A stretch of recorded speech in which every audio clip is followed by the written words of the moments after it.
So I'm Noelle Corbett, gaming editor for CBR, and I'm here with Jeremy Snead, director of the new Nintendo docuseries Playing with Power, and actress Alison Haislip, who's featured in the series. We're going to talk about Nintendo today, as well as the documentary, which is now available to watch for free exclusively on Crackle. Jeremy, Allison, welcome. Thanks. Hi. Hi. Yeah, so obviously Nintendo's played a huge role in the lives of so many gamers over the course of several generations now. So I'd like to just get right into it and start by asking what was your first Nintendo memory and what was your first console? Well, my first Nintendo memory was receiving a Nintendo for Christmas, like the original NES. And I was probably like, I don't know, 7 or something like that. And my brother and my brother's a few years younger. We have a system where for Christmas where we open our gifts from smallest to largest, and we also all had separate gifts, but we also had a joint pile gift. So when we were opening the joint pile gifts, we had to open them from smallest to largest. And one of the small gifts we opened was the DuckTales Nintendo game. But we were Nice. too young to realize that that meant what one of the larger gifts would be was a Nintendo so we could play said game. So when we finally got to that and we opened it up, we were like, yes! And our parents were like, how did you not figure that out There's a before? connection here. Yeah, that's funny. Yeah. It's funny, Allison, as you're saying that, I was like, so I was born in 77. So we got ours in 86. So I was around 9. And I think something similar happened with us, like, because we got, Gyromite and Duck Hunt came in the package, or at least on ours, because they had like the action set, and then they had all these different types. But we got Super Mario as a separate deal, and I think my 8-year-old brain was like I just remember still being really surprised when we got the NES. Yeah. Maybe that was a thing. But yeah, I mean, my answer is definitely a carbon copy of Allison's. I mean, the original NES Christmas '86 for me was just like I didn't know, as my nephew says, like when he was little, he's like, I don't know what kind of face to make. Like, what is this thing? So Yeah, I love those home videos of people getting the new consoles and opening up and going crazy. That's just such a lovely, joyous thing to look back on. But so I asked about your first memories, but do you guys have favorite Nintendo memories that just stand out?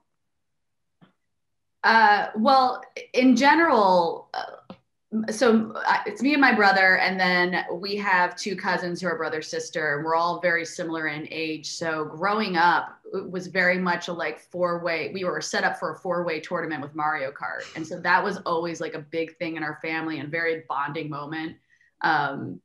Just the holidays when we all got together, it was like Mario Kart 24/7. nice. Yeah, so many. It's kind of like when people ask you what your favorite movie is. You always have to categorize it into like desert island kind of thing. Like, well, there's favorite movie, and then there's what movie or movies would I watch if that's the only copy I had. So favorite memory for me of the NES would probably be playing the Ikari Warriors game. I mean, by myself, it was a multiplayer game, but it was the first game that I got a copy of Nintendo Power, and you could pull out and you could see the whole game laid out. And I was like, it was the first time I made the connection of like the drawings and the little map, and I was like, oh, this is like somebody makes this. This is like somebody draws this, and that's what makes on my TV. So it was just this like, I don't know, it felt like a year in my little kid brain, but it was probably about a 2-week period of playing Ikari Warriors all night when I got home from school every day. But one of many. Yeah. So what is it that keeps you guys coming back to Nintendo games and systems after all these years? Well, they're just the only one that like Nintendo does what they do, and they're the only one who does it. You can go to the other consoles for like these big AAA titles if you want to play games that last 120, 140 hours or something like that. Or you can kind of just always go back to your roots with something Mario based. Like they never disappoint with these Mario games, and we all just grew up with them, and they're such a part of your childhood. And they're always they're just always willing to be more unique with their gameplay than any other console out there. Yeah, I think Alison kind of nailed it there. It's, you know, the spirit of innovation that Nintendo's had for literally 140 years now is, it's like, you know, people can talk about like, oh, well, Nintendo's secret sauce is the characters, no question about it. It's Mario, it's Link. And it's like, well, yeah, that's true.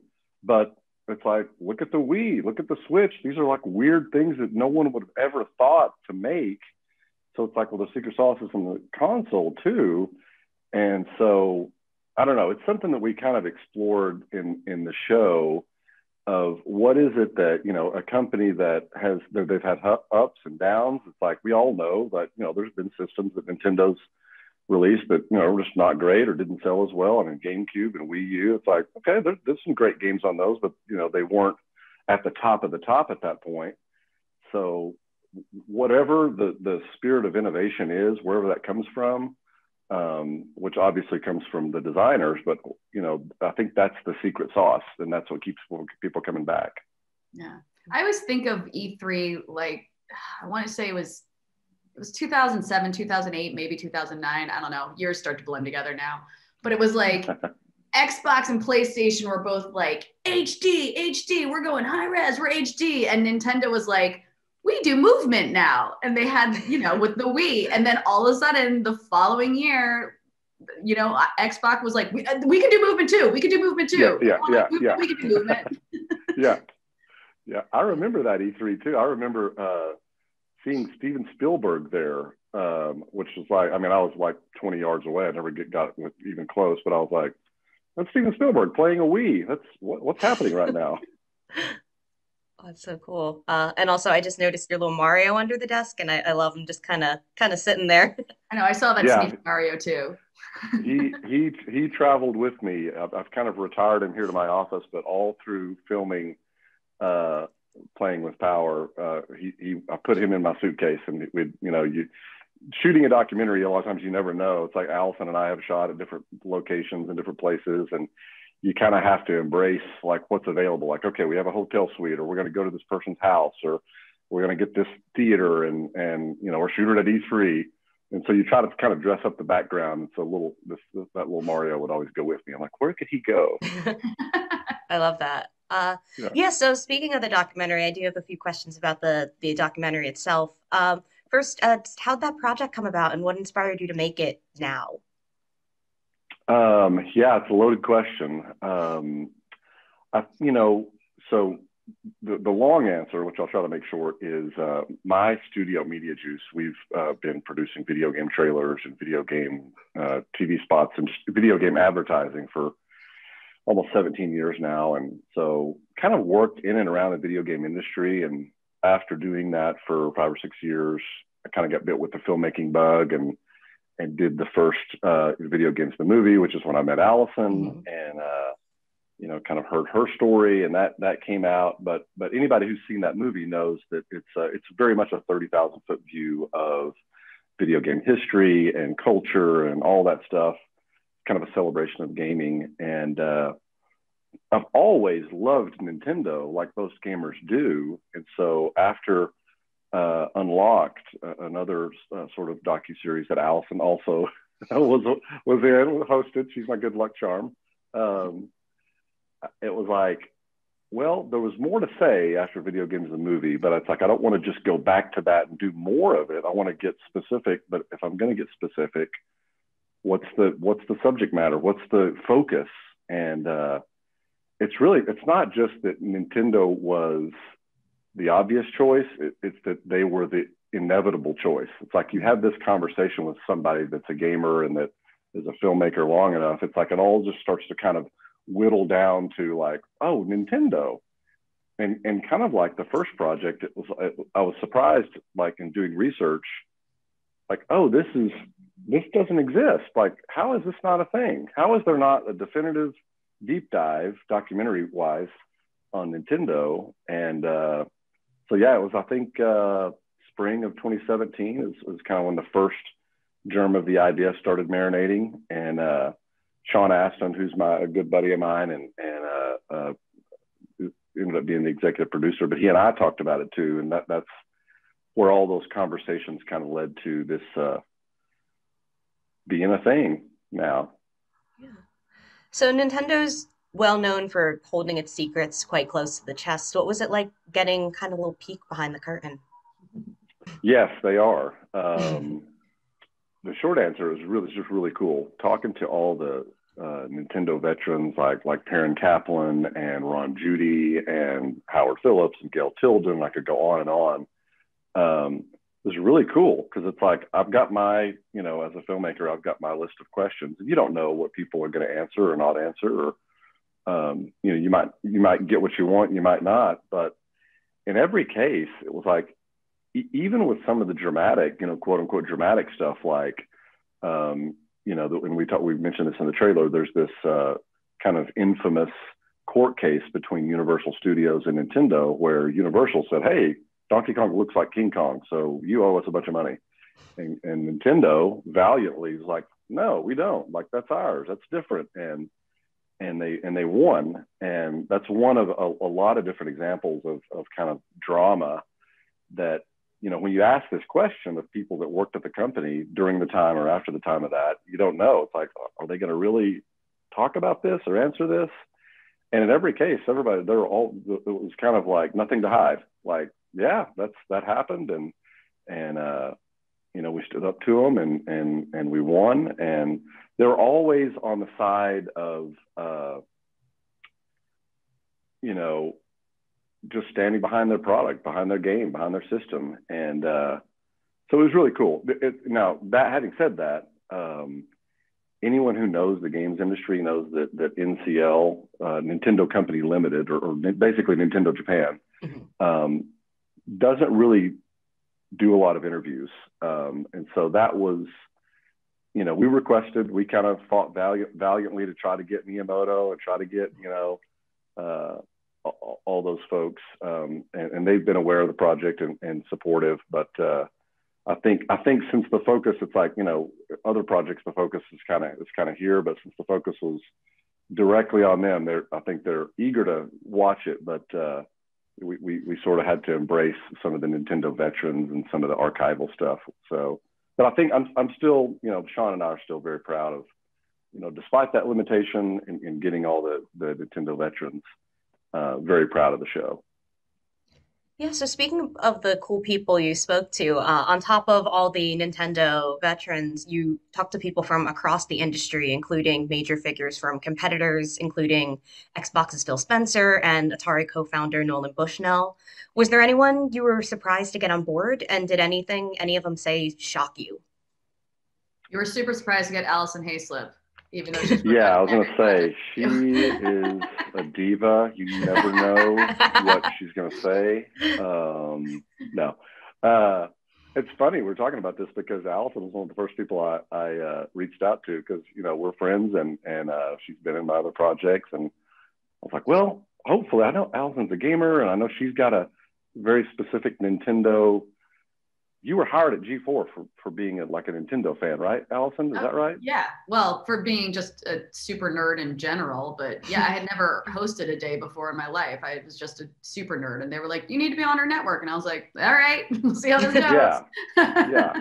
Didn't you have a bracelet or a good luck charm? I had a necklace, a Nintendo remote control necklace that I happened to be wearing when I was bartending one night. That's what it was. Yeah. And a guy who worked in development at G4 saw the necklace and was like, I think you need to be over here with us. Yeah. So Alison was one of the first people I reached out to, and then Cliff Blazinski, because he's been in previous projects. And but I think honestly, you mentioned before, Phil Spencer, head of Xbox. I just kind of shot the moon and was like, I know Phil, he's been in previous projects, and who doesn't like Nintendo? Yes, there's, we're not really in the era of the console wars anymore. I mean, yes, there's, of course, competition for dollars and products and games, but, it's everybody kind of is what they are now. Sony has their thing. Xbox kind of has their ecosystem. And of course, Nintendo is Nintendo. And so reached out and was really surprised. They were like, yeah, he'd love to talk about it. I was like, okay.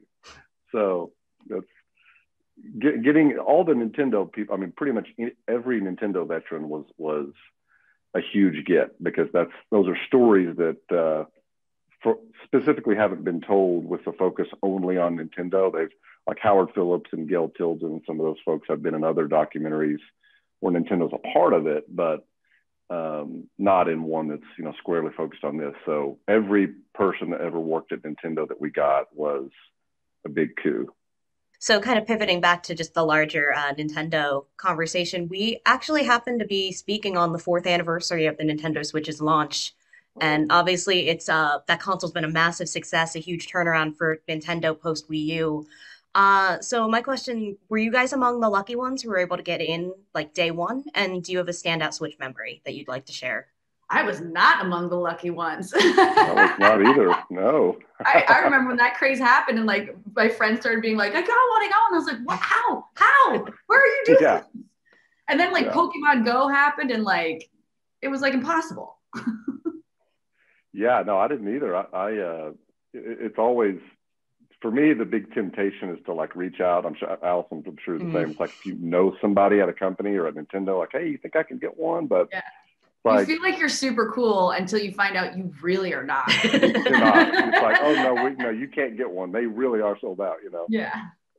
So I didn't know that about the anniversary though. I've actually got my little Switch. It's like a super gamer Switch thing here that I travel with right next to me. Honestly, I think the one that sticks out is I was traveling with a friend of mine, and we had a delay on the tarmac. We were flying back from LA, and I'd had the Switch for I don't know a year or so, and I had never like done what the commercial showed, like, oh, let's take it off, and you have one, and I have one, and and we sat there in the plane. We pulled the little tray down, and we played Street Fighter, both of us together for like half an hour, and it was like the time passed really fast. And I was like, wow, this is amazing that we're doing this and that it's possible. And yeah, and then it came from Nintendo. I have a great Switch memory, but it's not actually with me and the Switch. I got to watch my friend's kid get a Switch for his birthday, and he was 8 at the time. I think this is 2 years ago or something, whatever. But just getting to watch this kid get as excited as opening a Switch as I was opening a Nintendo, Nice. All those Christmases ago, I was like, oh man, it was just like, you're reliving your own experiences through a younger generation in a way. So do you have a favorite Nintendo series that you love personally? And then on the other side of that, do you have one that you think has gone overlooked? I mean, I always go back to the original. So Super NES definitely has a place in my heart because of Mario Kart and all that. But like, I always found myself going back to the original because just those original games and the way, like even like Dr. Mario, like just those old school classic, they're not complicated kind of games. They're just the things that always attracted me the most. Yeah, I'm similar. I mean, it's so funny. We're having a conversation about Nintendo, and I was about to say my answer is boring because it's Mario, but it's like, well, no, that's not boring. Hopefully not. Yeah, I mean, I've loved all the Mario games on all the systems, and Super Mario Odyssey was just, I mean, literally at the end of it in New Donk City. I mean, I was like teared up because it's just all the tributes to Donkey Kong and to another little Easter egg, when he jumps on the taxis, it's like, well, Nintendo actually did taxis. And so that's a little, thing in there. And just, gosh, the attention to the artistry and the detail in their own history, which is in all the Mario games is, I mean, that's what kind of sticks out to me. But at the same time, and I'm giving two answers, I've got Nintendo Online on the Switch now, where you can have the NES and the Super NES. I spend more time playing both of those than I do any of my cartridges. So if that says anything. I mean, the thing we always forget too is that like the NES, after that generation, there were no more unbeatable games in a way. Like there were games on the original NES that unless you became incredibly super like, motor skilled just at your peak, you couldn't beat it any other way. There were no cheat codes. There was no playing it on easy mode. There was no saving. Like you died, you had to start the whole game over. Like Adventure Island is always the one that sticks out in my head that I don't think I've ever gotten past the second level. The second level. Like, what are you talking about? And I played that game constantly. And then after that, games just didn't exist like that anymore because, clearly they were so frustrating. But I think there's something to this, you either got really good or you never saw the rest of the game. Yeah, that's true. That was Gunsmoke for me on the original NES. It was like, I think I may have gotten past or to the end of the third level, but it was like at that point, level 4 and beyond on the original Gunsmoke on NES is just insanity. It's like, I don't know how anybody could beat it. I've never seen it. I'm sure it's on YouTube somewhere, but I don't know why I didn't think of this prior to the start of this interview, but I literally have on display this is my original case, my DuckTales game. And 2, Adventure Island. Oh, the box. Nice. I love those. I know. My cousin gave me these for Christmas one year, and I was like, oh. Oh, man. Yeah. Are those preserved, Allison, like in plastic? Like you've got? Yeah, they're in plastic. I mean, it's just the cardboard box. The game isn't in here, but it's just boxes. Yeah. But I mean, these were the ones where you can tell it's beat up. It's not like I bought this. This is my actual Adventure Island case from, let's see, 1987, I guess. Wow. Yeah. I don't have my originals anymore because I had a storage room that got sabotaged years ago, but I've bought a bunch of the NES and SNES games again, and I have them in kind of my retro room at my house. So one of the best parts about Nintendo games is how they bring people together and also ruin friendships, but in a very fun way. Do you have a go-to Nintendo game for when guests come over or when you're entertaining people? I mean, back a generation ago, it was Wii bowling for sure. Yeah. It's like, I wish I still had my Wii hooked up because it's like when I got the Switch and it's great, but it's a little more complicated to explain to parents or, like, okay, you take this, I'll go sync it up. The Wii was great for that. Just like, take it, you're good to go. Trying to think of like games that multiplayer games that off-road on NES, we always argued about that. I mean, for me on Super Nintendo, the Street Fighter 2 on Super Nintendo, there was no more intense rivalries and literally like punches thrown between me and my siblings and cousins than playing Street Fighter 2 on SNES. I mean, bar none. It's like you cannot play as Blanca because it's like all they're going to do is electrocute the whole time. Can't get close to them. So. Wait, Jeremy, have you seen the Street Fighter 2 movie that's on my YouTube channel? What? No, is this new? I don't know. I posted it probably a year or so ago. But my cousin and I were obsessed with Street Fighter 2. And so one day he played through the game while I read the storyline for every character that was in the book. And we just filmed the TV, with like an old school video camera. Guile's opponent, Chun-Li. Unlike many other contestants, Chun-Li has not entered the tournament for personal glory. Instead, she has been secretly tracking the movements of an international smuggling operation known as Shadulu. I mean, I might be, 11, 12 when we're doing this, but my cousin sent it to me a while ago and I posted it on my YouTube as like the Street Fighter 2 movie. And it's just the gameplay of the whole game and me reading the booklet. Like it's nothing special, but it's hilarious. This is you recorded when you were 11? Yeah. I am a kid. Oh, it's incredible. Storyline in Street Fighter 2 while my cousin plays. We're not in it. Like literally it's just a shot of the TV. Well, I definitely know what I'm doing the second that this interview is over. That's amazing. Yeah. All right. But finally, I have one last question, and this might actually be the hardest one for Nintendo fans. Mario or Zelda? Mm. Mario. That's actually easy for me. The Mario games just always like stuck with me more. I, I loved the Zelda games, but the Mario games were the ones I would play them over and over and over again. You know. Yeah, yeah, I'm the same. I love a great Zelda game, but Mario all the way. You know, I think obviously Super Mario Bros. Always holds a special place in my heart. And actually, Super Mario Sunshine I really enjoyed on the GameCube. It doesn't get a lot of love, but because of that, it's like I've played a lot of that. But I think my top Mario game would probably be Super Mario Odyssey, just because it kind of like pays tribute to all of them. Such a great game. All right, Jeremy, Allison, thank you so much for your time, and everyone should go watch Playing with Power now on Crackle. Awesome. Thank you. All right, Appreciate your time. all right, This has yeah. been fun.